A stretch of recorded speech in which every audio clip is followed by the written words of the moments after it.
یہ ایک دن وقت آئے گا جناب، یہ انقلاب آئے گا اور ملک کے حالات مجھے امید ہے کہ انشاءاللہ تعالیٰ ٹھیک ہوں گے. اور کب تک آئے گا؟ سر میں نے تو ایک ڈیٹ ہدیہ کی ہے پاکستان کے ذائقے کے مطابق. پاکستان کے حالات 30 نومبر 2024 کے بعد بہتر ہوں گے اور پاکستان کا ایک 19 سال اچھا دور سٹارٹ ہوگا جس میں ملک تبدیل و ترقی کرے گا. السلام علیکم ورحمۃ اللہ وبرکاتہ. ناظرین، آپ کی خدمت میں دلشاد حسین اس ٹائم حاضر ہے.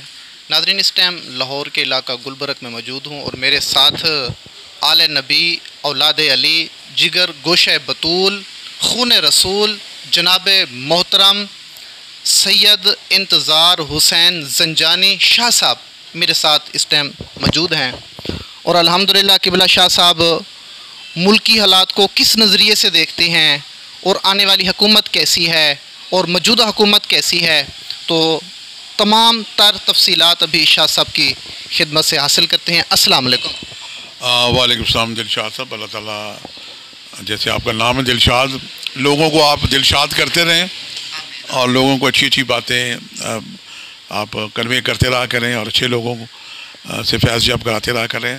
اللہ پاک وطن عزیز پاکستان کو خوشیاں عطا کرے. آج کل پاکستانی عوام بڑی فرسٹریشن میں، مایوسی میں، خاص طور پہ مہنگائی کا جو دور ہے اور لوگوں کو یہ سمجھ نہیں آ رہی. وہ کبھی عمران خان کو اپنا مسیحا سمجھتے ہیں، کبھی انہیں نواز شریف اپنا مسیحا لگتا ہے، کبھی انہیں مولانا فضل الرحمان یا مریم نواز لگتی ہے. اور پھر جب رات کو ٹی وی اینکرز باتیں کر رہے ہوتے ہیں، پھر سوشل میڈیا جب ان کے راز کھول رہا ہوتا ہے تو لوگ حیران پریشان ہیں. آج کل میڈیا نے اور پھر آج کل سب اداروں کی آپس میں جنگ چل رہی ہے. سیاستدان لڑ رہے ہیں، عدلیہ کو بھی ملوث کر لیتے ہیں، فوج کو بھی انہوں نے ملوث کر لیا. پاکستان کی ہسٹری میں اس دفعہ جتنا فوج کو ملوث کیا گیا پہلے کبھی نہیں کیا گیا. اسٹیبلشمنٹ کو بھی ملوث کر لیا گیا. تو لوگوں کو کوئی نظر نہیں آ رہا کہ ہمارا کون مسیحا ہے. عمران خان صاحب نے نعرہ لگایا تھا 22 سال کی سیاست کے بعد تحریک انصاف کا، مطلب ہے کہ انصاف دیں گے، بے انصافی ہو رہی ہے اس ملک میں. ایسے ہی بے شک بے شک. اور اس میں انہوں نے ایک پلس ایڈ کر دیا، ریاست مدینہ کا بھی جناب نعرہ لگا دیا. اس میرے سمیت سب لوگوں کا ایک تقدس تھا مدینے کا، مدینے کی ریاست کا. ایسے ہی ہے.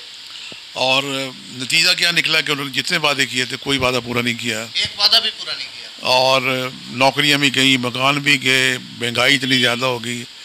اور عمران خان صاحب نے اپنے دور میں جو ایک فرسٹریشن ہے، گالم گلوچ ہے، ایک دوسرے کو برا بھلا کہنے کا جو کلچر انٹروڈیوس کرایا 3 سالوں میں، مہنگائی کے ساتھ ساتھ یہ جو کلچر انٹروڈیوس ہوا ہے، اب یقین جانیں کہ بچے جب بیٹھے ہوتے ہیں ٹی وی چل رہا ہوتا ہے تو ندامت سی محسوس ہوتی ہے کہ بچوں کا اخلاق تباہ ہو رہا ہے. ایسے ہی ہے. تو اب جو نسل پروان چڑھی ہے، میں سمجھتا ہوں کہ اللہ پاک ہمارے لیڈروں کو مہربان کریں. اور اس کے بعد میڈیا چینلز کے جو لوگ ہیں وہ تھوڑی سی دنیاوی منافعت کے لیے بیٹھ کے لڑا رہے ہوتے ہیں، گالیاں دے رہے ہوتے ہیں، ایک دوسرے کو برا بھلا کہہ رہے ہوتے ہیں. اور پروردگار خیر کرے. اب میڈیا کی جو خدمات ہوتی ہیں 3 طرح سے ہوتی ہیں. ایک تو اس کا کام ہوتا ہے کہ جناب وہ نیوز لوگوں کو خبریں بتائے، یہ اس کی ڈیوٹی ہے میں شامل ہے. دوسرا اس کا کام ہوتا ہے انٹرٹینمنٹ، کہ لوگوں کو تفریح مہیا کرے چونکہ لوگ فرسٹریشن کا شکار ہیں، کوئی نہ کوئی اچھی. اور تیسرا کام ہوتا ہے ان کی ایجوکیشن کا. تو ہمارے میڈیا نے جناب جو نیوز دی، بریکنگ نیوز دے دے کے لوگوں کا جناب برین متاثر کر دیا، ذہن خراب کر دیا. اس کے بعد جناب یہ جو اپنا انٹرٹینمنٹ ہے، انٹرٹینمنٹ کو بھی حد سے زیادہ انہوں نے بڑھا دیا اور ایسے غیر مہذب قسم کے پروگرام پیش کیے کہ وہ بھی اگر ہم اپنے آپ کو اسلامی ملک کہتے ہیں تو اس کے دائرے میں نہیں آتے. جبکہ اس ملک کو ہم کہتے ہیں اسلامی جمہوریہ پاکستان. اس ملک میں جناب اسلامی نظریاتی کونسل قائم ہے اور اسلامی نظریاتی کونسل پتہ نہیں کہاں سوئی ہوئی ہے. اسلام کے خلاف سارے کام ہو رہے ہیں. اور ابھی 20 سال کے بعد سود کا ایک فیصلہ ہوا کہ سود کا نظام ختم کیا جائے. ہماری حکومت جناب اس کے خلاف چلی گئی ہے، سپریم کورٹ میں چلی گئی ہے. تو جب یہاں پہ اس طرح کے نظام ہوں گے، اس طرح کے معاملات ہوں گے تو پھر حالات تو جلدی ٹھیک ہوتے ہوئے نظر نہیں آتے. ہم دعائی کر سکتے ہیں لیکن پاکستان جغرافیائی لحاظ سے، عرضی لحاظ سے اللہ نے یہاں پہ اس پہ اتنی نعمتیں دی ہیں. ہمارے سارے لیڈر کہتے ہیں یہاں پہ پہاڑ بھی ہیں، یہاں پہ دریا بھی بہہ رہے ہیں جناب، یہاں پہ زمین بھی بڑی زرخیز ہے. ہمارے جو عرب ممالک ہیں اگر ان پہ کوئی ملک حملہ کر دے تو ان کے لیے کھانے کے لیے کچھ نہیں ہے، کچھ بھی نہیں ہے. اور خدا نخواستہ اگر پاکستان پہ حملہ ہو جائے تو یہاں کی زمین جناب بڑا سونا اگلتی ہے، گندم چاول اپنے فروٹ بڑے اگتے ہیں. تو اللہ پاکستان نے ہمیں بڑی نعمتیں دی ہیں، کسی چیز کی کمی نہیں ہے، کمی نہیں ہے، بس کمی ہے تو شکر کی. ہم پوری قوم میرے سمیت سمجھتے ہم نے شکرے لوگ ہیں. اور یہ کام ہوتا ہے لیڈران کا. گھر کا ہیرو ہوتا ہے باپ، ماں بھی ہوتی ہے، اسکول میں ٹیچر ہیرو ہوتے ہیں، اور جب دنیا آگے بڑھتی ہے تو پھر سیاستدان ہیرو بن جاتے ہیں. اگر سیاستدان کرپشن کریں گے تو پھر وہ ساری کرپشن پورے ملک میں صلاحیت کر جاتی ہے. آج تک یہی جناب 74-75 سال میں ہوا ہے. اور مجھے تو پاکستان میں آگے ایک انقلاب نظر آ رہا ہے. پاکستان کا جو سسٹم ابھی جاری ہے، پاکستان کے ذائچے کے مطابق پاکستان کے 2 ذائچے کام کر رہے ہیں. ایک 15 اگست 1947 کا یہ عسکری ذائچہ ہے. یہ میں نے سابق وزیر اعظم نواز شریف صاحب سے عرض کیا تھا کہ پاکستان کا ذائچہ جمہوری ذائچہ نہیں، عسکری ذائچہ ہے، اور اس میں قربانی پہ بندش لگی ہوئی ہے. اسے کھول دیا جائے تاکہ ملک کے حالات بہتر ہوں. اور دوسرا جو ذائچہ جب ہمارا آدھا ملک کٹ گیا تو دوسرا ذائچہ بھارت وجود میں آیا، یہ 20 دسمبر 1971 کا ذائچہ تھا، اور اس وقت ذوالفقار علی بھٹو صاحب نے اس کو اوتھ لیا تھا. اب جناب یہ جو ملک ہے یہ IMF کا بھی مقروض ہے، اور بہت سارے ممالک کا دوستوں کا بھی مقروض ہے. اور جو ملک جس کو ہم بوجھ سمجھتے بنگلہ دیش، وہ جناب ہم سے الگ ہوگا. نہ تو IMF کا مقروض ہے، بلکہ اس کا جو ٹکا ہے، روپے کے نام ٹکا ہے، وہ جناب 1 ٹکا پاکستان کے جناب 2.2 کے برابر ہے. تو پاکستانی قوم میں سمجھتا ہوں 2 ٹکے کی ہو گئی ہے. بس اللہ پاک خیر کرے، رحم کرے، دعا ہی کر سکتے ہیں. اچھا شاہ صاحب، یہ IMF سے چھٹکارا کیسے پایا جا سکتا ہے؟ پاکستان کو کیسے نجات مل سکتی ہے؟ سر بات یہ ہے کہ جب آپ کی بیوروکریسی، آپ کے جو حکمران ہیں ماضی کے یا موجودہ، جب وہ اپنی کمیشنیں لینی، اپنے وہ ناجائز مفادات لینے جب تک وہ بند نہیں کریں گے. ابھی میں 2 دن پہلے ایک انٹرویو دیکھ رہا تھا کابل کے وزیر غالباً داخلہ کا. تو وہ بیٹھا ہوا جناب 4 روٹیاں کھا رہا تھا، مسئلے پہ بیٹھا ہوا تھا، کوئی خرچہ نہیں ان کا. تو ہمارے تو جناب اگر کوئی ایک وزیر اعظم کا بھی کوئی ساتھی جا رہا ہوتا تو 12 گاڑیاں پروٹوکول کی جا رہی ہوتی. خرچے ایسے خرچے ہیں. ہمارے جو MNAs ہیں وہ 1-1 کروڑ روپے میں پڑتے ہیں ایک مہینے میں. تو وہ پاکستانی عوام کے پیسے ہیں جو بے دردی سے خرچ کیے جا رہے ہیں. یہ ایک دن وقت آئے گا جناب، یہ انقلاب آئے گا، اور ملک کے حالات مجھے امید ہے کہ انشاءاللہ تعالیٰ ٹھیک ہوں گے. اور کب تک آئے گا؟ سر میں نے تو ایک ڈیٹ ہدیہ کی ہے پاکستان کے ذائچے کے مطابق. پاکستان کے حالات 30 نومبر 2024 کے بعد بہتر ہوں گے، اور پاکستان کا ایک 19 سال اچھا دور سٹارٹ ہوگا جس میں ملک تبدیل و ترقی کرے گا. آپ موجودہ حکومت کو کس نظریے سے دیکھ رہی ہیں؟ شہباز شریف صاحب ماشاءاللہ اس ٹائم پاکستان کے وزیر اعظم منتخب ہوئے ہیں، اور انہوں نے کافی مہنگائی بھی کی ہے، پیٹرول بھی مہنگا کیا ہے، دیگر چیزیں بھی مہنگی ہوئی ہیں. اس حکومت کو کس نظریے سے دیکھتے ہیں؟ معافی چاہتا ہوں جی، بس آج خراش ہو گئی گلے میں، اس کی آپ ریٹنگ بھی کر سکتے ہیں. دیکھیں موجودہ حکومت اس وقت پاکستان کے وزیر اعظم ہیں میاں شہباز شریف صاحب. میں کل ہی ایک چینل پہ، سوشل چینل پہ عمران خان صاحب کی، سابق وزیر اعظم کی ایک نیوز سن رہا تھا کہ میں سوچ بھی نہیں سکتا تھا کہ میاں شہباز شریف پاکستان کے وزیر اعظم بن جائیں گے، جبکہ ان پہ اتنے کرپشن ان کے بغیر بنے ہیں. جبکہ میں نے جب عمران خان کے 3.5 سال پہلے جانے کی پریڈکشن کی تو 3.5 سال پہلے تو ابھی تو وزیر اعظم بھی بنے تھے. تو وہ ایک علمی بات تھی، کسی سے کوئی اناج یا بغض تو نہیں تھا، علمی بات تھی، میں نے ہدیہ کر دی. جو چیز پرنٹ ہو جائے یا آن ایئر ہو جائے تو وہ آدمی کے ہاتھ سے نکل جاتی ہے. تو لائٹ ٹھیک ہے آپ کی چل رہی ہے؟ اچھا. تو اس کے بعد لوگ پوچھتے تھے کہ ان کے جانے کے بعد کون وزیر اعظم ہوگا. تو میرا آئینہ قسمت جو روحانی اسٹرولاجیکل میگزین ہے، میں اس کو آپ کو کاپی بھی دے دیتا ہوں PDF فائل، آپ چاہیں تو اپنے پروگرام میں کلپ بھی لگا سکتے ہیں.